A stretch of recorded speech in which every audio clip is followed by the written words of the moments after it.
Македонската одбојкарска репрезентација уште еднаш израдува спортска Македонија. Спартманците ќе играат на своето четврто европско првенство во низа.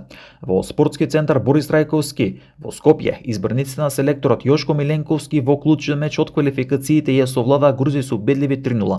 Првиот сет го доби со 25-13, вториот со 25-16, а третиот сет со 25-17 и тоа со потребната поен разлика.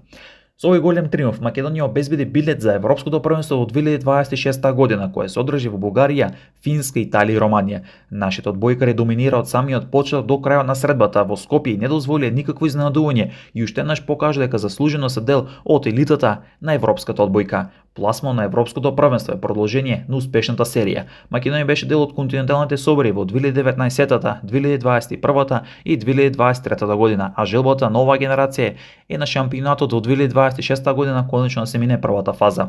По мечот во Скопје следуваат честитки од сите страни, меѓу кои од министерот за спорт Борко Ристовски, кој најави премија од 3 милиони денари за репрезентацијата, а како и секогаш славието не можеше да мине без легендарниот хит Бисер Балкански, химната на секој нивен успех. Македонија уште еднаш докажа дека има спартанци кои со срце и борба ја носат државата меѓу најдобрите на континентот.